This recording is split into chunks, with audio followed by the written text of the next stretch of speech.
Amen, frères et sœurs, bonjour. Vous êtes bénis. Lorsque le Christ est passé par là où vous savez, là où nous savons qu'il est passé, c'était parce qu'il voulait qu'après son passage, nous soyons bénis. Et nous sommes bénis ce matin. Amen, frères et sœurs. Que personne ne nous dise le contraire.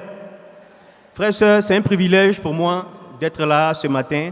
Je voudrais remercier les dirigeants et mon formateur Toyo, même s'il n'est pas là. Lorsque je devais préparer cette exhortation, j'ai eu du mal à trouver un titre, un thème pour l'évangile, pour la méditation. Plutôt le partage, excusez-moi, c'est l'émotion. Alors, après, je me suis dit, est-ce que c'est nécessaire de trouver un thème? Parce qu'on peut faire un message ici sans thème forcément. Et donc, dans ma quête de thème, je suis parti par ce thème-là. J'ai dit, que fais-tu ici? Je me pose la question. Qu'est-ce que je fais ici, dans cette salle, à l'église du Christ? Je me pose beaucoup de questions. Parfois, je viens les dimanches, vous me voyez assis là, mais je ne suis pas là. Je ne sais pas si j'ai la même maladie que certains ici. Et parfois, ton esprit s'évade et c'est après que ça revient. Qu'est-ce que je fais ici? J'ai trouvé le thème un peu trop cru. J'ai dit, bon, je vais prendre un autre thème. Et puis j'ai mis, suis-je toujours connecté à l'église? Est-ce que je suis connecté à l'église? J'ai dit, bon, ce thème-là est trop simple. Après, j'ai dit, ai-je un bon leadership dans cette église, dans cette communauté? Alors, ce thème me rapprochait un peu plus de ce partage. Bon, leadership, ça m'a fait penser un peu à entrepreneuriat, investissement. Bon, laissons ça. Et puis, finalement, j'ai dit, suis-je toujours connecté à Jésus? Et puis, ce thème m'a convenu. Parce qu'il y avait des passages qui allaient avec, comme Jean 15, verset 1 à 6, et puis Jean 21, verset 15, que je vais vous conseiller de mettre à côté, pour qu'après on puisse lire ces deux passages, juste à la fin. Alors donc, finalement, après avoir galéré, voici les deux thèmes, voici le thème plutôt que j'ai retenu. Suis-je toujours connecté à Jésus? Et si on se posait la même question tous ce matin, quelle serait la réponse de chacun d'entre nous? Suis-je toujours connecté à Jésus?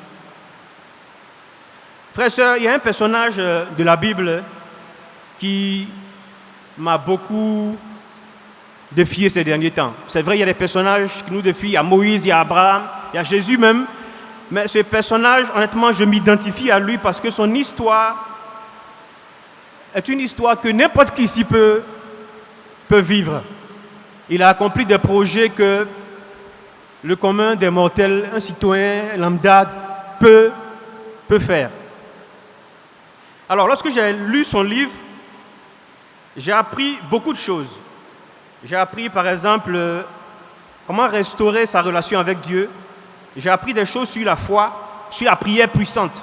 Comment faire une prière puissante. Sur le courage. Sur comment vaincre la peur et les intimidations. J'ai appris aussi le leadership. C'est pour ça d'ailleurs que j'étais en train de vouloir choisir ça comme titre. Et j'ai appris comment organiser un groupe de famille, comment organiser un groupe de personnes. Et j'ai appris comment aller au bout de chaque chose qu'on entreprend. J'ai appris l'amour de Dieu et plein d'autres choses à travers ce livre. Alors, je vais lire rapidement les caractéristiques on va dire, de l'homme en question. On dit que l'homme, c'est un homme de caractère, de persévérance et de prière. C'est un planificateur brillant. Il est organisé, il est très motivant. Et en tant que leader politique, il a conduit la nation à la réforme religieuse et au réveil spirituel. Étant calme, sous l'opposition, il était capable d'être franchement honnête avec son peuple quand il prêchait la parole. Je sais que beaucoup ont déjà une idée de celui que ça peut être. Si vous savez celui que ça peut être, vous êtes très fort, vous êtes un grand lecteur de la Bible. Amen, frères et sœurs. On va lire le livre de Néhémie. Néhémie 1, verset 10. Est-ce qu'on est ensemble ce matin, frères et sœurs? Amen. Néhémie 1, verset 10, la Bible dit, la 20e année du règne d'Artaxerxès, au cours du mois de Kisleu, alors que moi, Néhémie, je résidais dans la ville forte de Suse, Un de mes frères, Anani, arriva à la province de Juda accompagné de quelques hommes. Je leur posais des questions au sujet des Juifs revenus d'Israël et au sujet de Jérusalem. Il me répondit: les anciens exilés sont installés dans la province de Juda, mais se trouvent dans une grande misère et dans une situation humiliante. Quant à Jérusalem, ses murailles sont en brèche, et ses portes ont été incendiées. Ensuite, je vais sauter et puis arriver au verset 9, au verset 10 plutôt. Voici la prière que Néhémie a fait après l'annonce des mauvaises nouvelles concernant Jérusalem. Il fait une longue prière au verset 10, il dit: Seigneur, nous sommes tes serviteurs, nous sommes ton peuple, c'est nous que tu as délivrés grâce à tes forces, ta puissance irrésistible. Je t'en supplie, Seigneur, sois attentif à la prière que je t'adresse et que t'adressent aussi tes autres fidèles qui trouvent leur joie à t'honorer. Amen, frères et sœurs. Je voudrais faire un petit passage au verset 4 où on dit: lorsque j'entendis ces nouvelles, je m'assis pour pleurer durant plusieurs jours et je restais dans l'affliction et dans le jeûne. Frères et sœurs, voici l'histoire d'un homme qui apprend de mauvaises nouvelles concernant sa ville natale. Et il est très loin de Jérusalem. En ce moment, il est à Perse, à Suse principalement. Et quand on lui annonce la nouvelle concernant la situation de Jérusalem, j'ai fait une remarque. Il pouvait se dire: mais attends, pourquoi est-ce qu'à Jérusalem, personne ne peut se lever pour prendre sur lui de régler les problèmes des murs qui sont cassés, des portes qui sont cassées? Pourquoi? Il pouvait commencer à dire à son frère Anani: mais il n'y a personne à Jérusalem pour pouvoir reconstruire la muraille? Au point où ça met du temps, ça dure, et tu viens m'annoncer ça? Frère et sœur, il n'est pas rentré dans ce genre de critiques, ce genre de considérations. La Bible dit, il a prié. Il a fait une longue prière, et après la prière, vous savez avec moi ce qui s'est passé. Néhémie est un personnage extraordinaire. Ce qui me plaît chez lui, c'est qu'il n'est pas un super prophète. C'est un homme comme vous et moi qui travaille, un simple travailleur. Ce qu'il a réalisé, quand vous lisez Néhémie, n'importe qui peut le réaliser. Je me suis posé 2 questions lorsque j'ai fini de lire la prière de Néhémie. La première question, c'était: qu'est-ce qui peut animer un homme pour qu'il quitte l'endroit où il travaille, le pays qu'il a accueilli par rapport à son boulot? Qu'est-ce qui peut animer un homme pour laisser son travail, pour laisser son patron, pour laisser ses titres, pour laisser la mission pour laquelle il est parti là-bas, la famille, les connaissances qu'il avait là-bas, pour arriver, certes, c'est son pays natal, mais qu'est-ce qui peut animer quelqu'un au point d'abandonner tout ça pour venir entreprendre un projet aussi périlleux? Ça, c'est la première question. Et ensuite, la deuxième, c'était: que faisaient les gens, les autorités, les hommes nantis, les gouverneurs qui étaient... Parce qu'il n'y avait pas de roi à l'époque, les gouverneurs qui étaient sur place pour que personne n'ait pensé reconstruire la muraille et que ce soit quelqu'un qui soit aussi loin, qui prenne ce projet à cœur. Voici les 2 questions auxquelles j'essaierai de répondre durant mon petit temps ici.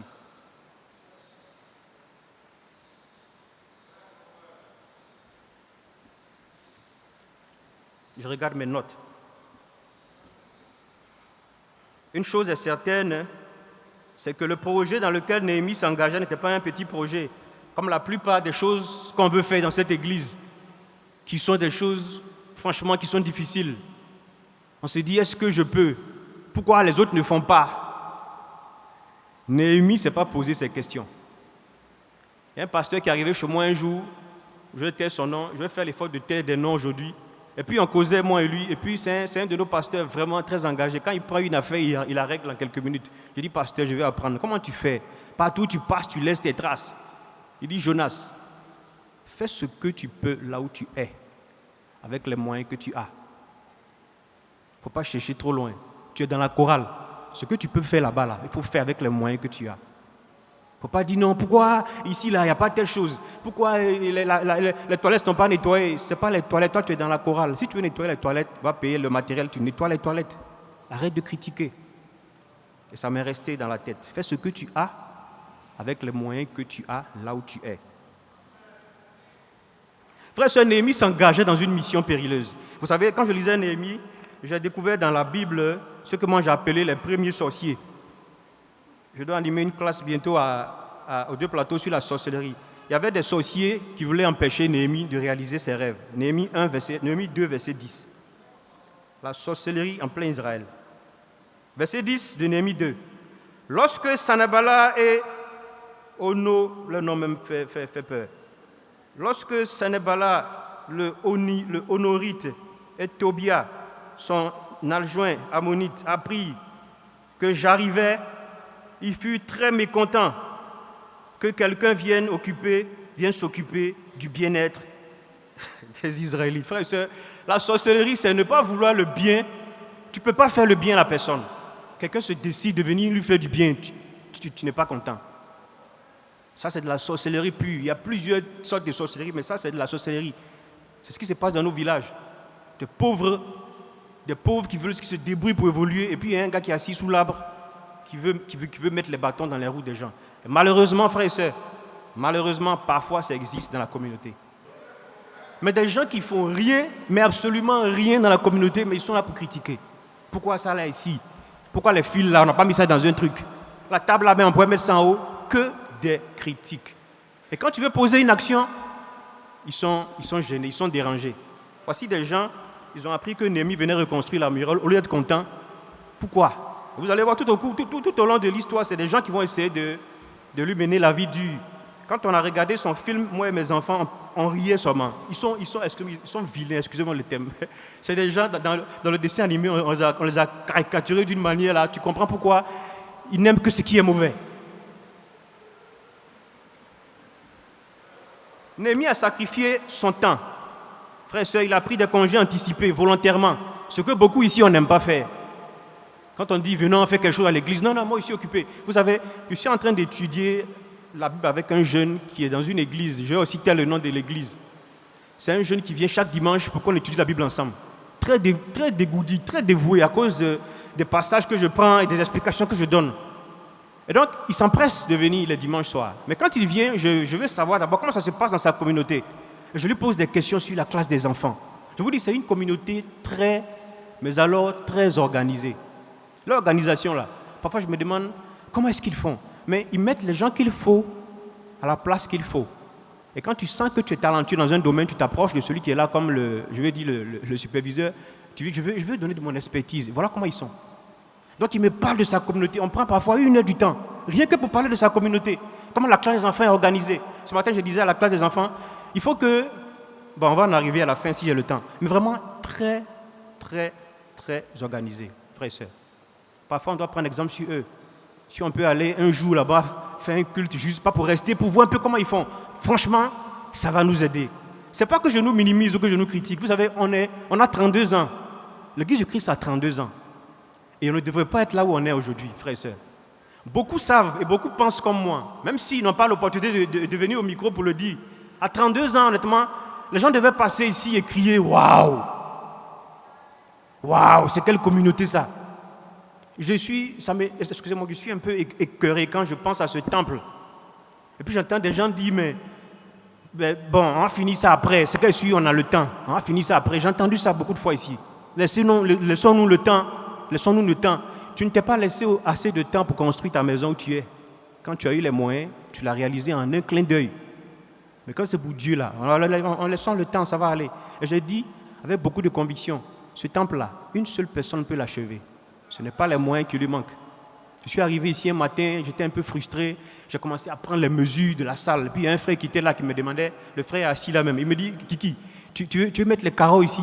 Tu sens la joie dans son visage, ses yeux rayonnent comme ça. Je lui ai dit, non, je suis en train de juste prendre les mesures, je vais voir combien ça va coûter. Et puis je vais demander le prix des carreaux qui vont.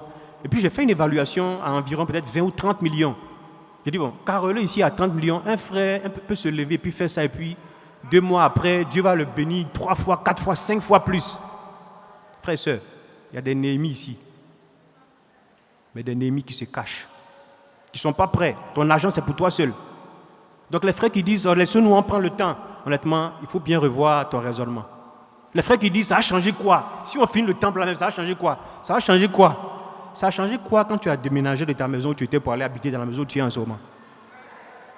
Tu avais une 3 pièces ou bien tu avais une 2 pièces quelque part dans un coin bizarre et quand tu as eu l'opportunité, tu as pris une villa de 4 pièces. Quand on déménage ou quand on achète une maison, demandez à ceux qui ont des maisons ici, ils sont pressés d'aller dans leur maison. Tu es au travail, même tu penses à ton salon, à ta chambre climatisée parce que tu viens d'aménager. Nous, on était pressés de rentrer quand on a eu notre 4 pièces, même si on est en location. Parfois, on est en location, mais on est content d'aller dans la nouvelle maison parce qu'on était dans une entrée couchée.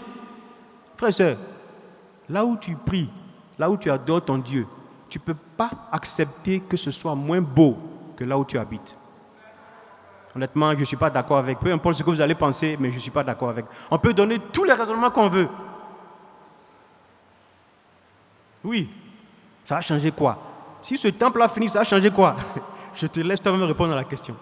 Mais pour ma part, ça a changé beaucoup de choses. Beaucoup de choses. Oui. Réfléchissons un peu à la question, frères et sœurs. Et puis soyons des Néhémies.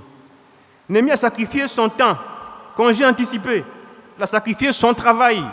Il goûtait le vin pour le roi. Le roi pouvait dire, mais qui va goûter mon vin désormais? Il a sacrifié sa sécurité en arrivant à Jérusalem. Parce qu'on voulait le tuer. Vous lisez un peu ce qui lui est arrivé, lui et ses gars, mais vous dites, mais attends, ça c'est un gars, franchement, je veux ressembler à Néhémie. Voici le personnage qui est plus proche de moi, que Jésus est trop loin de moi. Moïse est trop loin de moi, sacrifier son fils, Abraham, tout ça, ils sont trop loin de moi. Néhémie est plus proche de moi que ces gars-là. Je veux ressembler à Néhémie. Néhémie a risqué beaucoup de choses, même en venant de demander congé de 52 jours, parce que la construction a duré 52 jours, ça fait presque 2 mois. Quel patron peut accorder 52 jours à un employé pour aller bâtir les murailles ou bien la case du chef du village au village?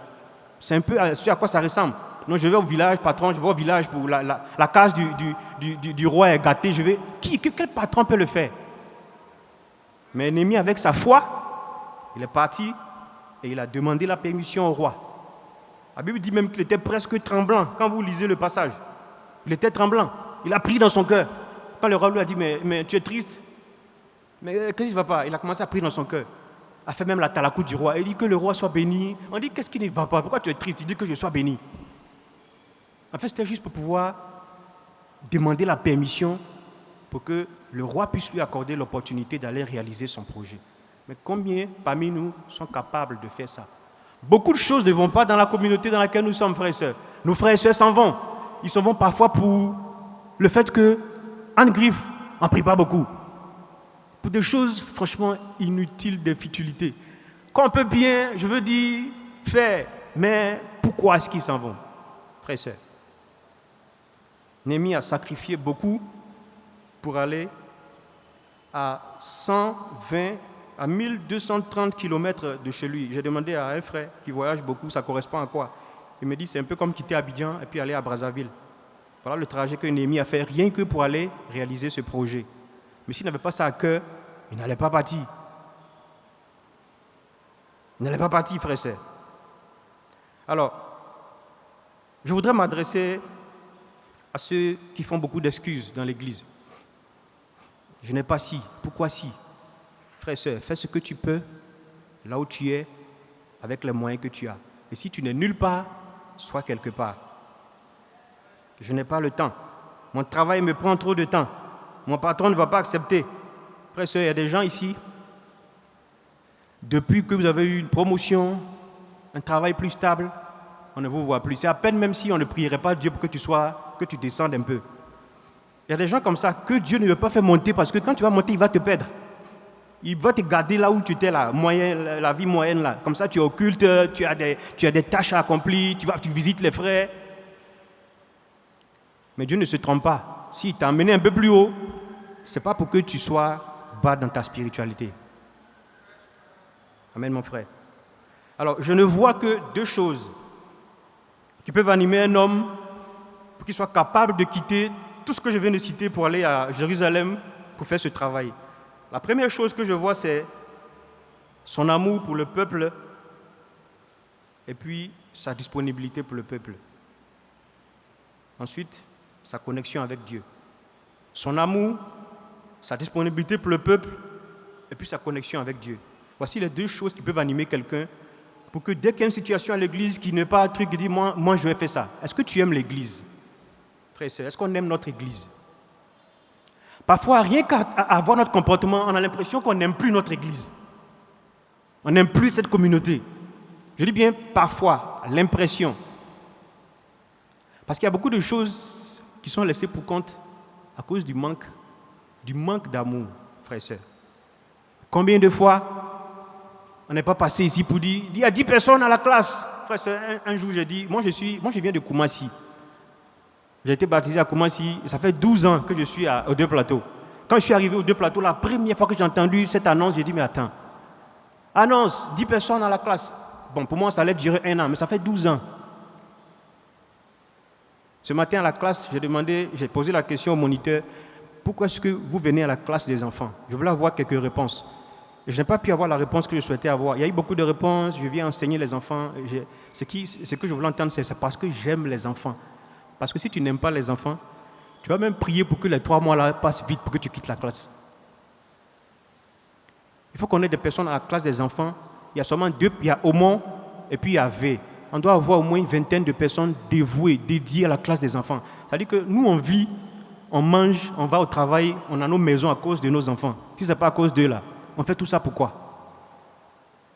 Et donc, il faut qu'il y ait 20 personnes qui sont dédiées à la classe des enfants. Ils réfléchissent à comment organiser la classe, comment envoyer les enfants dans les endroits. Ils ne doivent pas s'ennuyer. Mais parfois, j'ai l'impression qu'ils nous regardent, ils se demandent est-ce qu'on les aime, nos enfants. Ils se posent la question. Et comme ils sont intelligents, ils ont rempli des questionnaires qu'on a lus sous la bâche. Ils sont très malins, ils savent quand on les aime, quand on ne les aime pas. Notre sœur Audrey a organisé un temps ici qu'elle a appelé Angel Voice. Angel Voice, c'est venir voir vos enfants chanter. Tu viens ici, tu vois Angel Voice, il y a seulement 15 personnes, 10 personnes qui sont assises là. Je me demande quelle motivation la sœur a pour continuer son affaire de Angel Voice, parce que c'est démotivant. Mais ça, on va en arriver après aussi. Mes frères et sœurs, je ne cesserai de répéter, fais ce que tu as avec les moyens que tu as là où tu es. Et si tu n'es nulle part, inscris-toi quelque part.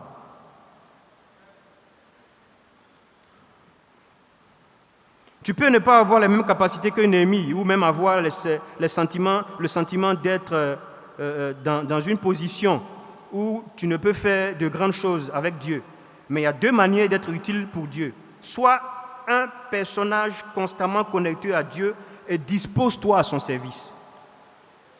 Frère et sœur, tu peux ne pas avoir les talents de Néhémie, mais sois disposé, sois connecté à Dieu. Ça va venir. On va lire Néhémie 1, versets 4 à 6.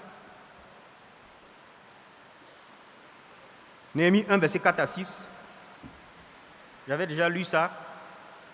Je vais continuer. Ah Seigneur, Dieu du ciel, Dieu grand et redoutable, tu maintiens ton alliance avec ceux qui obéissent à tes commandements. Tu restes fidèle envers ceux qui t'aiment. Tourne ton regard vers moi, sois attentif. Écoute maintenant la prière que je t'adresse. Moi, ton serviteur, jour et nuit, je te prie pour nous, les Israélites, tes serviteurs. Je te demande de pardonner les fautes que nous avons commises. Frères et sœurs, voici quelqu'un qui est à près de 1500 km de chez lui, mais qui ne cesse de prier pour son peuple. C'est pour ça que j'ai dit, si tu n'aimes pas ta communauté, on va même te dire, lui il est en Perse, mais il est inquiété par ce qui se passe à Jérusalem. Nous-mêmes qui sommes ici, si tu n'es pas connecté avec Dieu, tu peux voir, un jour je suis venu, j'ai dit, mais attends, quand on est assis là et qu'on se nettoie le visage, le Kleenex là, on veut mettre ça dans nos poches, malgré que c'est sale, on veut mettre dans le sac. Parfois on prend le truc du pain et du vin, là, on mange le truc là, tu plies comme ça, tu vas jeter ça où? J'ai dit, mais pourquoi ne pas installer des corbeilles? J'ai pensé comme ça, hein. On peut mettre des petites corbeilles là, comme dans les églises là, on jette, quelqu'un vient ramasser. Frère, sœur, tu ne peux pas dire que dans cette église, il n'y a rien à faire. Ouvre les yeux. Ouvre, il y a toujours quelque chose à faire. Notre frère Aimé Pierre, la dernière fois, je lui ai demandé ici, à la veillée de notre frère, quand notre évangéliste a perdu son père, je l'ai approché spontanément pour dire, Aimé Pierre, excuse-moi, il manque combien de personnes dans la sono? Il dit, honnêtement, même si on a 4 personnes, ça va nous aider. 4 seulement, ça suffit. Voici quelqu'un, il est au travail, on l'appelle, il a veillé, hein. en même temps qu'on lui dit il y a veille, on lui dit il y a louange à faire là-bas. Hein. Du coup, il dit mais je vais me diviser en combien moi seul. Mais on peut être assis là et penser que c'est son affaire, c'est lui qui a choisi ça. Il n'a pas choisi ça. Bon, peut-être qu'il a choisi ça, mais je veux dire, frère et soeur, on peut l'aider. On peut l'aider dans cette tâche. Et je m'adresse aux frères et ceux qui ne font pas grand-chose à l'église, qui viennent juste le dimanche, qui s'asseyent, qui prennent note et qui rentrent chez eux. Ce n'est pas juste, frères et sœurs. Ce n'est pas juste. Aujourd'hui, là, si tu viens à l'église ici pour écouter rien que le message, comme m'a dit un jour un frère, parce que j'ai posé des questions à quelques frères, qu'est-ce que tu viens faire ici? Tu viens faire quoi ici? Si c'est pour écouter le message que je suis en train de faire là, tu peux rester chez toi à la maison. Notre pasteur Guy Mélin filme parfois, même ça sera filmé. Tu peux rester couché et puis écouter le message. Si c'est juste pour ça, reste chez toi à la maison. Mais si c'est pour venir, encourager les frères et sœurs, nous motiver, faire quelque chose, là, je pense que tu es le bienvenu ici. Est-ce qu'on est ensemble, frères et sœurs?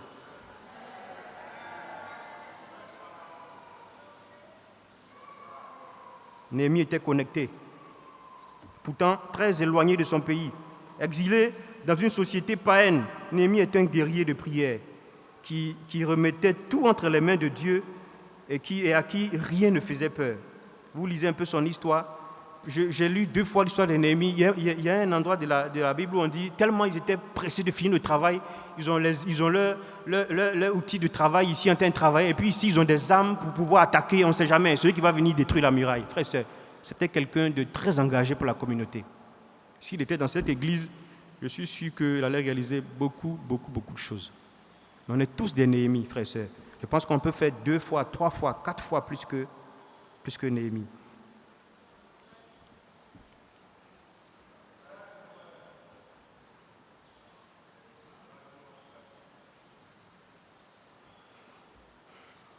Néhémie avait à cœur le bien-être du peuple. Verset 12 du même passage. Je me perds, excusez-moi. Je suis en Néhémie 8. Néhémie 8, verset 12. En fait, je suis en train de stresser à cause du temps. Néhémie 8, verset 12. La Bible dit, verset 12 de Néhémie, alors, bon, vous pouvez lire tout Néhémie, hein, je prends des passages juste pour... Alors tous rentraient chez eux pour manger et boire. Ils partageaient leur repas avec ceux qui n'avaient rien et se livraient à de grandes réjouissances. Ils avaient en effet compris le message qu'on leur avait communiqué. Frères et sœurs, ce passage ressemble à Acte 2. Les frères et sœurs ensemble. Voilà Néhémie, il n'est même pas en Acte, il est dans l'Ancien Testament, mais il sait que quand on est ensemble, on mange, ça fait du bien. Quand j'étais jeune, j'avais une église à Koumassi, là, où je partais avec... D'abord, je suis allé seul. Et puis, à la fin du culte, le pasteur de l'église, il a une salle derrière climatisée où il reçoit tous les fidèles. Chacun est assis sur une table. La table est dressée comme ça, on dirait des princes. Et puis, on mange. Après, le premier jour où je suis rentré, j'ai eu peur. Je me suis dit, mais attends, est-ce qu'il n'y a pas un truc dans la nourriture là, qui va nous retenir dans son église ici? Mais j'ai pris mon courage à 2 mains, je suis allé manger. Frère et soeur, tu as tout ce que tu veux. Le buffet est là, il y a tout. Et puis on mange. Après, le deuxième jour, bon, je suis allé au quartier, j'ai invité tous mes camarades du quartier. J'ai dit, il y a une église là. Quand on finit de prêcher, on mange la nourriture, la nourriture spirituelle, on mange la nourriture physique. Ils m'ont suivi. Il était 5, 7 comme ça, on est allé. Et les gars ne croyaient pas. Effectivement, quand il a fini de prêcher, allez-y derrière, on est allé, on a mangé, on mange quand même, on a peur. On se demande, est-ce qu'après on ne va pas mourir? Mais frère, le gars, il avait compris que au-delà de la parole de Dieu, il faut nourrir les gens. C'est dans la Bible. Donc si tu dis que tu n'as rien à faire dans l'église, il faut organiser ça. Dieu va te bénir. Oui. Parce que, frère, parfois on vient, après le message, on a l'impression qu'on n'est pas pareil, frère. C'est vrai qu'on est ensemble, on n'est pas pareil. Un jour après un message, un puissant message, il y a un frère qui est arrivé du Bénin qui a prêché un puissant message ici. Le message que quand tu écoutes, à la fin même, c'est comme si tu as gagné 10 ans sur ta vie. C'est un frère béninois. Et puis à la fin du message, on cause entre nous, on partage les points du message. La salle était vraiment en ébullition. Un message court et puissant. Et puis, il y a un frère, je me retourne, je vois, son visage est serré. J'ai dit, bon, soit il est venu à la fin du message, ou bien peut-être qu'il il n'a pas saisi le message.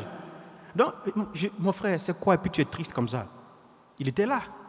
Il écoutait le message comme tout le monde. Mais après le message, là, après tout ce qu'on est en train de faire, là, les réalités viennent maintenant.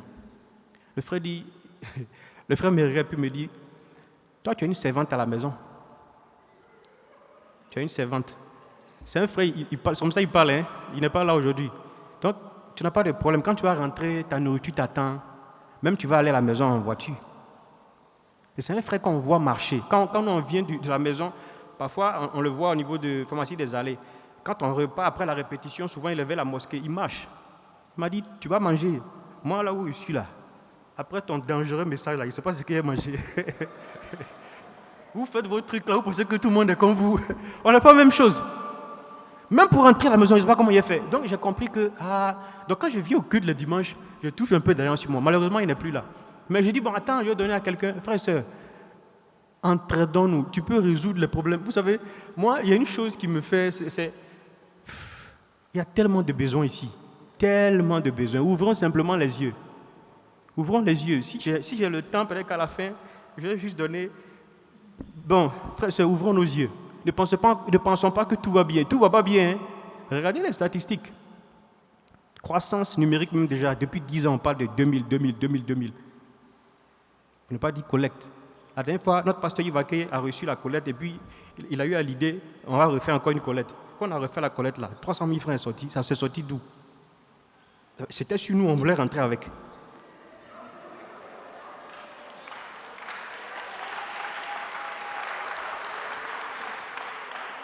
Frère, sœur, ça veut dire que parfois on a 1 million, on a 2 millions, on a 10 millions sur nous et puis on s'en va avec. Donc il va n'a qu'à venir tous les dimanches.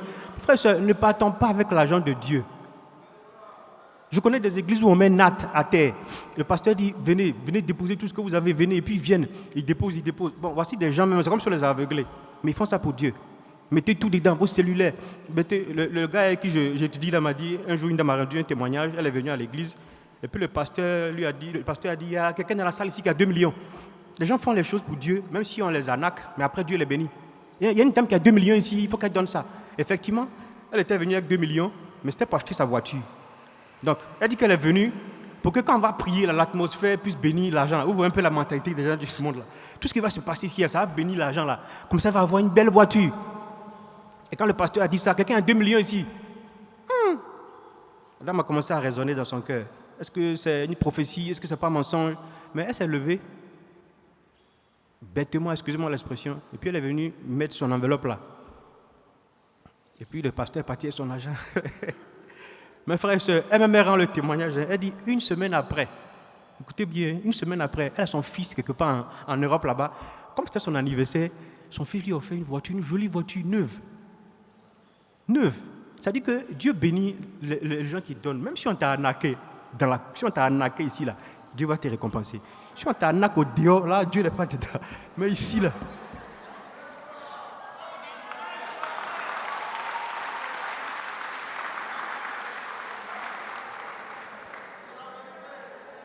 Frère, sœur, tu ne peux pas être dans cette église et puis dire qu'on t'a arnaqué. Ça n'existe pas. Avec tout ce que tu as reçu là. Moi-même, quand je me regarde, honnêtement, je viens de très loin.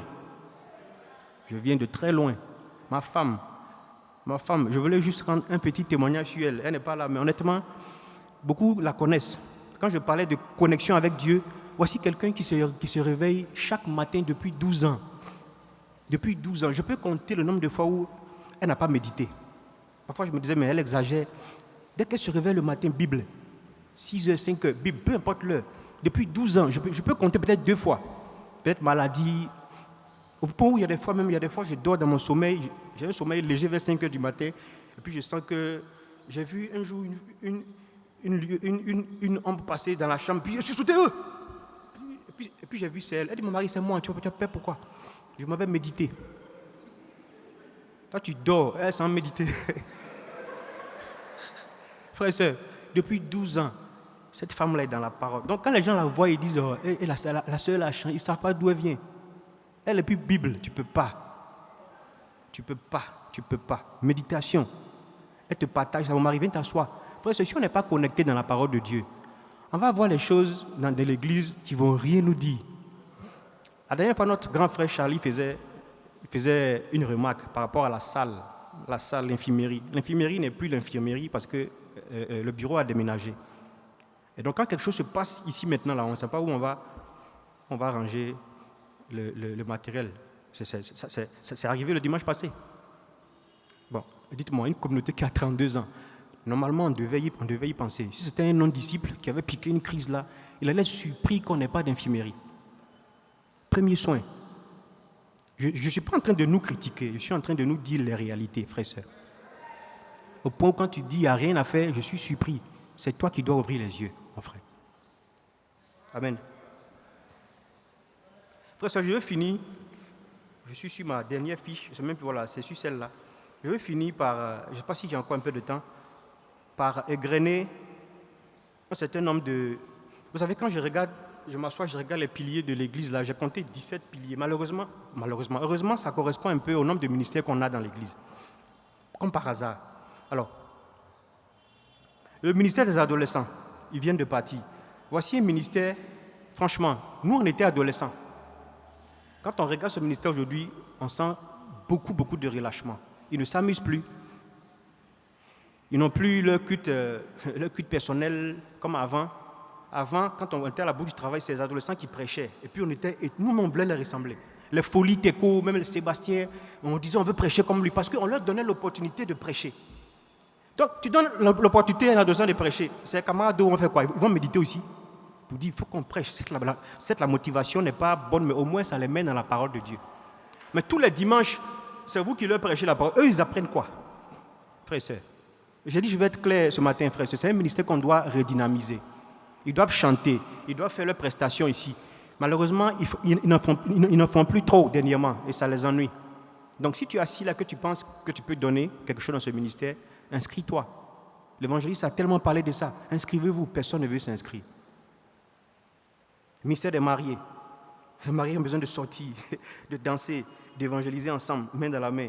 J'étais un jour à la maison, quand il y a une église là, je vais taire aussi le nom, ils sont venus sur notre terrain là, des mariés, ils sont venus, couple, au moins une vingtaine, ils sont venus habillés dans leur tenue de l'église, commencer à balayer le quartier, ramasser les sachets d'eau. Je dis, mais qui sont ces gars-là? Et puis je regarde sur le t-shirt, je lis le nom de l'église. C'est des mariés d'une église. C'est une activité des mariés, quoi. Donc on ramasse les sachets du quartier, après maintenant ils font le tour des quartiers, ils évangélisent. Dites-moi s'ils ne vont pas avoir des gens dans leur communauté, chers mariés, responsables des mariés. Vous savez pourquoi David était toujours en train d'aller en guerre, même quand il n'y a pas opportunité de guerre, il fabrique une opportunité de guerre. Parce qu'un homme qui ne fait rien, il s'ennuie. Et la seule fois où il s'ennuie, c'est quand il est en train de regarder à travers son truc. On doit être en train de faire quelque chose, frères et sœurs. David était toujours en guerre. Il ne faut pas laisser l'opportunité de me reposer. Il n'y a pas de guerre. On va venir combattre avec vous. Vous voulez combattre qui? Les trucs. Allons-y combattre. Mais frères et sœurs, il faut trouver une occasion pour rendre service à la communauté. Sinon, tu vas être là de penser qu'il n'y a rien à faire, alors qu'il y a beaucoup à faire. La chorale, ça c'est là où je suis. Parfois, les gens nous regardent, ils ont pitié de nous. N'ayez pas pitié de nous. Vous avez vu le dimanche passé, notre sœur Acré chauffait le coin ici. La sœur Acré n'était pas dans la chorale. Elle s'est dit, je vais donner ma voix. Malgré les occupations qu'elle a. Mon évangéliste, est-ce que je suis pas en train de dépasser le temps? Le temps. C'est bon. Ok. Donc, frères et sœurs, notre sœur a décidé, je vais chanter, malgré tout ce que j'ai. Et je vous dis, ce n'est pas facile. Son mari l'attend parfois dehors. Il est dans la voiture, il dort. S'il était dans la chorale aussi, peut-être ça allait arranger les choses, mais bon. Comme il est dans le ministère de la Sécurité. Mais je veux dire, frères et sœurs, on peut se donner dans la communauté. Quand vous la voyez chanter, si vous êtes content, elle a décidé de venir chanter. Et on fait beaucoup de sacrifices à la chorale. Les dimanches, quand vous partez, nous, on est là, on répète. On répète encore en semaine, on brave l'embouteillage. Mais on fait ça pour Dieu. C'est pour ça qu'on est béni. Dieu pense toujours à nous. Donc si tu veux venir à la chorale, viens dans la chorale, cher marié. Il y a un frère qui dit, quand on vient à la chorale, c'est votre affaire de répétition qui dure. Ça dure. C'est comme si tu es en train de dire que, je ne sais pas, si ça ne dure pas, et puis on te dit de chanter, tu vas venir toi gâter tout. Donc tu peux faire quelque chose, il faut le faire, le sacrifice qui va avec. Elle a réfléchi et s'est dit, chorale là, elle a dit, bon, elle aussi elle a dit la même chose, elle a fait des répétitions, mais finalement elle est venue, elle a vu que c'est le sacrifice que tu peux faire pour Dieu. Frère et sœur, inscris-toi à la chorale. Il y avait des doyens à la chorale avant, eux tous ont disparu. Maintenant, c'est les jeunes qui sont restés. Dans la communauté, moi je connais l'ancienne patronne de ma femme, une femme de 60 ans. On était un jour à une manif à l'ambassade et puis elle dit, je dois rentrer, j'ai la chorale, j'ai la répétition. Elle a 60 ans comme ça. Quand elle a dit, 60 ans même, elle laisse. On était avec les grands types, on mangeait, elle dit non, je dois aller à la répète. Bon, c'est que vous n'avez pas d'excuses, chers parents. Vous n'avez pas d'excuses pour être à la répétition. La chorale, les enfants, tout à l'heure j'en ai parlé, le ministère des enfants. Voici un ministère, honnêtement, si on décide de rendre ce ministère-là extraordinaire, on n'aura pas de problème quand ils seront adolescents. Ils n'auront pas de problème. Il faut des gens qui sont engagés, qui aiment les enfants. Pas des gens qui vont venir juste parce qu'on a dit oui, il faut 10 personnes. Non, non. J'aime les enfants et je veux m'engager dans ce ministère. J'ai dit ce matin, qu'est-ce qui empêche? Ma femme se réveille parfois à 6 heures parce qu'elle est à la classe maintenant. Elle dit, elle est dans la chorale et puis elle est à la classe. Et c'est vous qui allez dire, mais on ne te voit plus chanter devant. C'est arrivé une fois. Mais on ne te voit plus chanter devant. Mais je suis à la classe des enfants. Elle se réveille à 6 heures, elle sursaute, elle prend le pain, elle met le truc dedans, elle prend son café et puis elle saute dans le woro. C'est dans le woro qu'elle va boire. Ce matin, j'ai dit à V et puis pourquoi vous ne faites pas un petit déjeuner ici, les matins. Là, quand on vient, là, on est déstressé, on vient pour manger, on cause et puis on s'en va à la classe. Mais ça, là, vous allez dire c'est l'église qui va faire. Toi, mais tu peux faire ça. Il faut juste réfléchir un peu. Petit déjeuner des moniteurs chaque matin. On mange, on boit et puis maintenant, on ne sait rien pour la classe. Il y a toujours quelque chose à faire ici, frères et sœurs. Amen. Pourquoi ne pas récompenser les moniteurs qui sortent de la classe des enfants? Quand ils sortent comme ça, là, ils veulent rester. Parce qu'ils seront devant ici, on va leur dire, tiens ta Bible, tiens ton diplôme. Il faut qu'on encourage ces bonnes initiatives-là. Il ne faut pas qu'ils sortent comme ça de la classe des enfants et puis c'est comme s'ils sont sortis. Parce que l'église dont je vous parle, là, c'est ce qu'ils font. On fait même un tri pour pouvoir recruter les moniteurs. On m'a dit qu'on faisait ça ici. Mais si on faisait ça ici, pourquoi on a abandonné ça? Il faut qu'on sente que c'est un privilège de partir là-bas. Ce n'est pas comme si on nous force d'aller là-bas. On fait un tri, on te pose des questions et puis maintenant on fait la sélection. Donc tu es apte, tu vas. Quand tu sors, eux ils font 6 mois. Nous on dit on fait 3 mois. Quand on sort là, on vous met ici, on vous décore. On vous décore pour nos enfants. On ne les laisse pas venir s'asseoir ici comme ça. La classe des enfants, j'ai presque fini. Je suis en train d'éplucher les ministères pour que tu vois là où tu peux t'inscrire. La sono. Aimé Pierre dit il veut 4 personnes. Événementiel. L'événementiel devait organiser tout ce qui est activité pour l'église. Tout ce qui est activité concernant l'église. On peut ne pas venir ici un dimanche. On peut aller au forum, dans les bois sacrés. Ça, c'est l'événementiel qui organise ça. On peut décider, on va aller à la plage. On peut décider tout ce qui concerne le bien-être social, culturel de l'église, c'est l'événementiel. Peut-être qu'on a mis des gens là qui ne s'y connaissent pas, mais tu es dans la salle. Il faut intégrer le groupe, frères et sœurs. Événementiel. Entrepreneuriat, ça c'est James Stowe. Tout à l'heure, il y aura une classe derrière sur l'entrepreneuriat. Mais je veux dire, on a des dangereux entrepreneurs ici. Eux-mêmes, ils peuvent dire, je vais rentrer dedans et puis je vais organiser pour que vous sachiez comment on entreprend. Mais ils sont là, ils nous regardent. Ce n'est pas leur affaire. On se décarcasse, on fait ce qu'on peut. Parfois même, on prend des gens qui ont juste, excusez-moi, un magasin. Bon, lui, il va venir dire ce qu'il a fait pour avoir un magasin, mais toi qui en as 10, tu peux te proposer. Les cadres, les hommes d'affaires de l'église, voici un ministère qui a démarré en feu. J'ai appris qu'ils seront bientôt de retour. Ils faisaient le DB au plateau, c'était vraiment intéressant. Le repas du Seigneur, sécurité, loisirs, nettoyage, collecte, décoration, les malentendants. Mon pasteur, merci pour ce que tu fais pour les malentendants. Eux aussi, ils ont besoin de personnes. Mais bon, comme tous les ministères d'ailleurs. Avant-hier, quand j'appelais le pasteur Guy Merlin pour qu'il m'aide un peu sur ce message, il m'a dit, Kiki, je suis occupé. Je t'aime bien, mais je suis occupé. Je suis en train de faire le truc pour les malentendants. Frère, est-ce qu'on peut acclamer notre pasteur Guy Merlin? Est-ce qu'on peut l'acclamer plus fort que ça?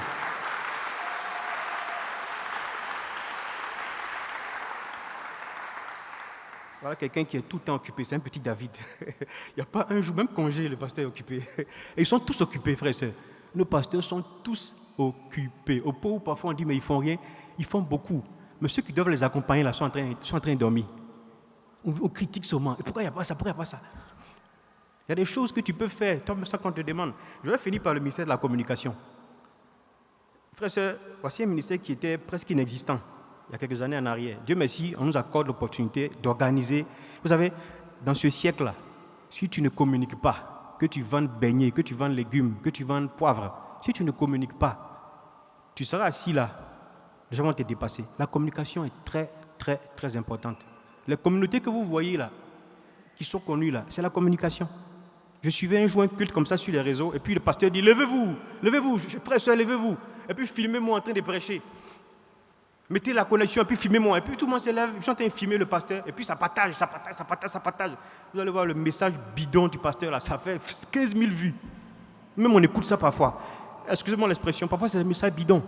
Mais nos messages qui sont prêchés ici là, vous allez voir le message du grand frère Charlie, des messages qui ont fait 5 ans, il y a 20 vues, 10 vues, message qui a fait 5 ans. Des fois, c'est des messages puissants.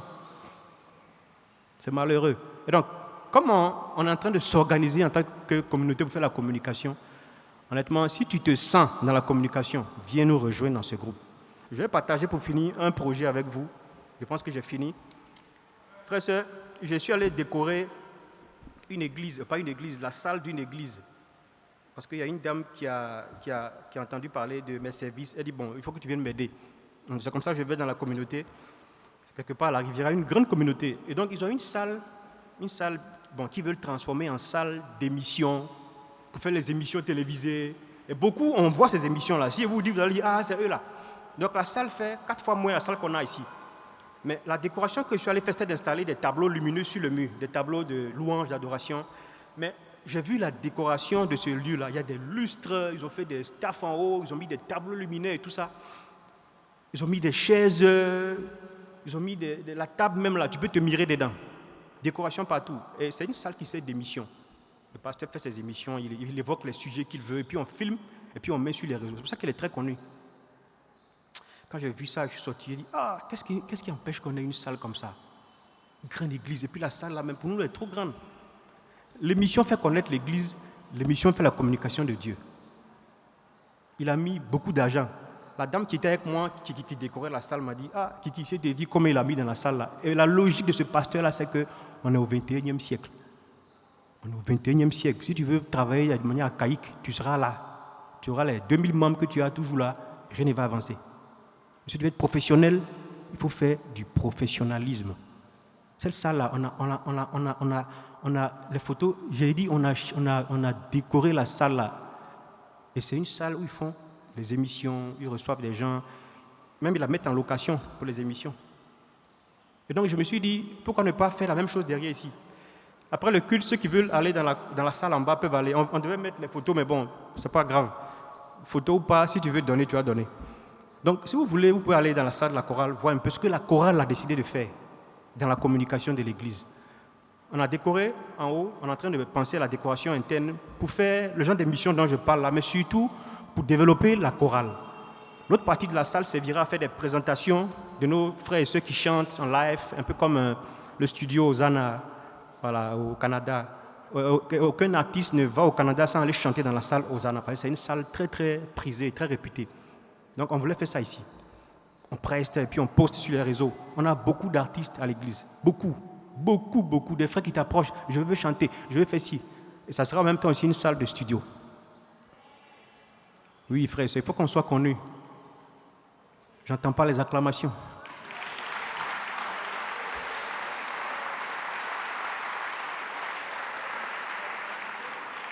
Frère, sœur, si un dimanche on a l'opportunité de présenter le projet ici, on va vous le présenter. Pour que ceux qui ont le cœur de faire avancer l'église, de faire avancer la communication de l'église, la chorale, puissent donner sans se retenir. C'est-à-dire que l'argent, avec on fait le total, là, c'est rien. Un frère ici peut se lever et dire, oh, tenez ça, c'est quoi? Mais je ne vais pas dire la somme, approchez-nous. On veut acheter même, ça là, ça fait trop de bruit. On veut acheter un qui est électrique. C'est électrique, si tu veux, tu règles le son, tu tapes, ça veut dire que tu règles le son à ta convenance. On ne va pas dire, mon frère, attends, joue doucement, c'est trop fort. Tout ça est dans le projet. Je vous dis, c'est un projet de rien du tout, que n'importe qui s'y peut financer, mais il faut qu'on ait le cœur pour ça. Amen, frères et sœurs, je pense que j'ai fini. Je voudrais terminer mes propos par m'excuser, si au cas où, dans ce que j'ai dit, j'ai frustré les gens ou que les propos n'ont pas été à leur place. Je tiens vraiment à m'excuser, mais c'était tout ce que j'avais pour vous ce dimanche. Soyez bénis, frères et sœurs.